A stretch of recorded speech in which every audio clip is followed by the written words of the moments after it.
Excellence, Monsieur Ahmed Attaf, ministre des Affaires étrangères, de la Communauté nationale à l'étranger des Affaires africaines de la République populaire démocratique d'Algérie, Madame Amina Mohamed, vice-secrétaire générale des Nations Unies, ambassadeur Bankola Adeoye, commissaire de l'Union africaine aux affaires politiques, de paix et de sécurité, Monsieur Saïd Djinit, conseiller principal pour le règlement constructif des conflits, Excellences, Mesdames et Messieurs les ministres, Mesdames et Messieurs les membres du Conseil de sécurité, Mesdames et Messieurs les participants.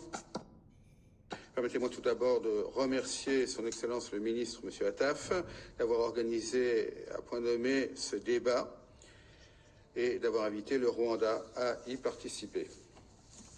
J'aimerais également féliciter l'Algérie à l'occasion de son accession à la présidence du Conseil de sécurité des Nations Unies pour le mois de janvier 2025. Le rôle de chef de file en cette période critique est hautement apprécié. Et nous félicitons également l'Algérie et son Excellence le Président Abdelmadjid Tebboune d'être devenu champion de l'Union africaine pour la lutte contre le terrorisme et l'extrémisme violent en Afrique. C'est un rôle essentiel. Ce leadership arrive à un moment fondamental. Nous devons accorder la priorité à des mesures rapides et décisives pour assurer la paix et la sécurité sur tout le continent. Monsieur le Président, cette réunion n'aurait pas pu être plus urgente. La propagation du terrorisme partout en Afrique, en particulier en Afrique subsaharienne, est un défi alarmant et constant. Les difficultés auxquelles nous sommes confrontés sont multiples. Les groupes terroristes exploitent une gouvernance faible, la pauvreté, les inégalités et les conflits non réglés pour étendre leur influence. Les frontières poreuses de nombreux pays africains et les capacités limitées des forces de sécurité aggravent encore ce problème. En outre, l'absence de financement adéquat et de coordination entre les États africains a entravé les efforts collectifs visant à faire face de manière efficace à ces menaces. Dans ce contexte, et en solidarité avec nos frères et sœurs du Sahel, le Rwanda a décidé en 2018 de contribuer à hauteur de $1 million à l'appui de l'opérationnalisation de la force conjointe du G5 Sahel. Cette contribution est une démonstration de notre attachement à la solidarité régionale et nous continuons à être solidaires des populations du Sahel alors qu'elles sont confrontées à la menace dévastatrice du terrorisme. Malheureusement, cette menace n'est plus confinée au Sahel. Le terrorisme est maintenant propagé aux États côtiers de l'Afrique de l'Ouest, y compris la Côte d'Ivoire, le Bénin et le Togo. Cette tendance préoccupante montre à quel point il est urgent d'adopter une approche multiple qui renforce la résilience au niveau local, national et régional. Monsieur le Président, le terrorisme a également atteint le sud de notre continent, en particulier à Cabo Delgado, la province la plus septentrionale du Mozambique, où le Rwanda, à la demande du gouvernement mozambicain, a apporté des contributions importantes à son éradication. Depuis le déploiement de nos forces à Cabo Delgado en juillet 2021, la situation sécuritaire s'est très nettement améliorée. Avec nos homologues mozambicains, nous avons atteint les résultats suivants, qui sont historiques. Premièrement, nous avons repris les bases terroristes dans des régions clés telles que Mosimbo da Praia, Palma et Muidumbe. Deuxièmement, nous avons sécurisé les infrastructures stratégiques, y compris la road N380, qui est d'une importance essentielle, qui relie les districts du nord du Mozambique. Troisièmement, nous avons permis le retour en toute sécurité de plus de 600 000 personnes déplacées.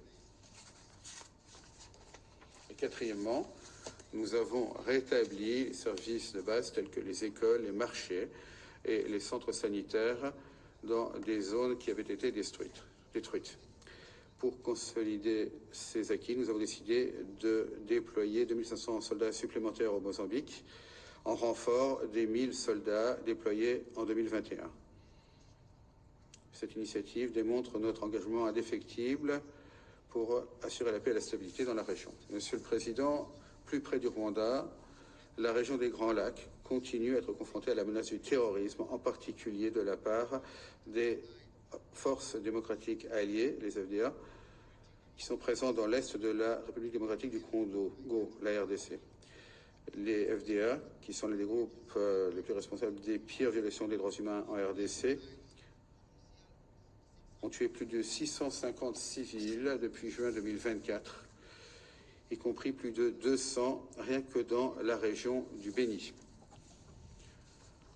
Malgré ce danger absolument manifeste, il est atterrant de constater que le gouvernement de la RDC a choisi de détourner l'attention de cette menace terroriste tout à fait réelle en décrivant un autre mouvement, le M23, qui est un groupe qui lutte pour protéger les communautés congolaises persécutées, comme organisation terroriste. Depuis plusieurs décennies, cette communauté que le M23 défend à présent a été confrontée à la marginalisation systématique, ce qui a forcé beaucoup de ses membres à chercher refuge dans les pays voisins, y compris au Rwanda, où nous accueillons plus de 100 000 réfugiés. Voilà qui nous amène à une question importante. Qui a la légitimité de définir le terrorisme et quels groupes doivent être désignés comme organisation terroriste dans l'Est de la RDC? Un État membre de l'ONU peut-il se permettre d'abuser de cette notion de terrorisme à des fins politiques et diplomatiques, y compris vis-à-vis du Conseil de sécurité de l'ONU? Lorsque nous examinons la situation, peut être qualifié de terroriste dans l'Est de la RDC au-delà des FDA. Est-ce le M23, un mouvement congolais qui protège une communauté congolaise persécutée, victime de discours de haine? Ou est-ce que c'est l'armée nationale, la FRDC, qui ont consolidé les forces génocidaires FDLR, qui est non seulement un groupe sanctionné par l'ONU, mais également désigné par le gouvernement américain en 2001 comme une organisation terroriste? Et à quoi ressemblent les actes terroristes dans l'Est de la RDC? Est-ce que la protection d'une communauté congolaise persécutée peut être qualifiée de terroriste? Ou est-ce que le fait de cibler, de persécuter, de tuer les civils Tutsis dans l'Est de la RDC, y compris en incendiant en octobre 2023 plus de 300 maisons de Tutsis congolais dans le village de Nturo, dans le territoire de Massissi, ce qui était fait par la FRDC, les Nyatura et les milices du FDLR? Est-ce que c'est cela qui devrait être qualifié de terrorisme?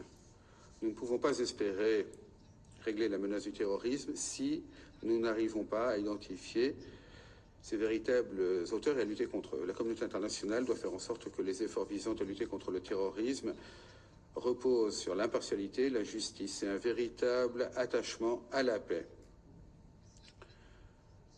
Une mauvaise caractérisation de groupe ou le fait d'ignorer les injustices systémiques ne fait que perpétuer les cycles de violence et met à mal la crédibilité de notre action collective. Monsieur le Président, à cet égard, le Rwanda propose les mesures concrètes suivantes pour renforcer le leadership africain dans les efforts de lutte contre le terrorisme. Premièrement, nous devons nettement renforcer les capacités opérationnelles et logistiques de l'Union, des forces de maintien de la paix de l'Union africaine et des dispositifs régionaux de sécurité tels que le G5 Sahel et l'équipe conjointe multinationale. Pour cela, il faut fournir de la formation, du matériel moderne et des ressources durables qui pourront faire en sorte de permettre aux forces africaines de prévenir et de lutter contre la menace terroriste. La coopération du Rwanda avec le Mozambique en est un excellent exemple. Ce modèle de coopération bilatérale montre le potentiel d'intervention adapté à des contextes particuliers. Le Conseil de sécurité et la communauté internationale doivent donc encourager et appuyer de tels dispositifs. En effet, ils se sont avérés productifs pour ce qui est de relever le défi du terrorisme dans certains États membres touchés par cette menace. Deuxièmement, la lutte antiterroriste doit être intégrée avec les initiatives de développement des gouvernances.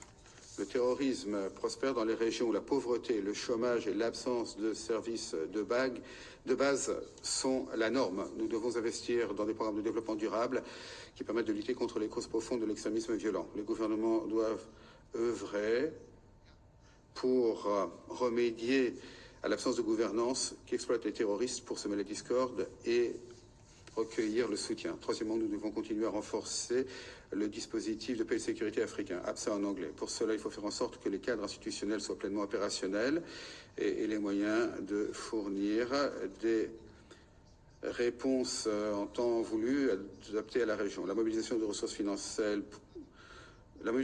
financières pour le Fonds de paix de l'Union africaine et autres mécanismes permettra de réduire la dépendance par rapport aux bailleurs de fonds extérieurs, renforcera l'appropriation par l'Afrique de ces défis sécuritaires. Quatrièmement, nous devons accorder la priorité à la coopération régionale et au partage d'informations. Les pays africains doivent créer des canaux sécurisés pour le partage et le recueil de renseignements et mettre en œuvre des ripostes collectives rapides pour faire face aux menaces transfrontières.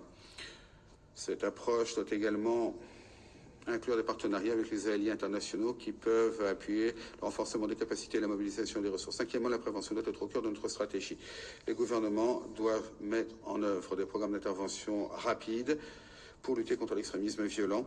Ils doivent mettre l'accent sur l'autonomisation des jeunes et la résilience des communautés.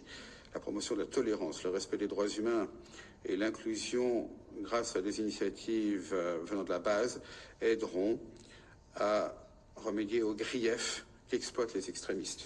Ces interventions doivent se baser sur notre responsabilité partagée comme Africains pour faire en sorte que le terrorisme ne mette pas à mal les aspirations des populations de notre continent. Monsieur le Président, pour conclure, le Rwanda reste engagé à œuvrer avec les partenaires régionaux et internationaux afin de faire face à cette menace croissante, en mettant l'accent sur les causes profondes du terrorisme, en renforçant la résilience et en appuyant les initiatives dirigées par les Africains.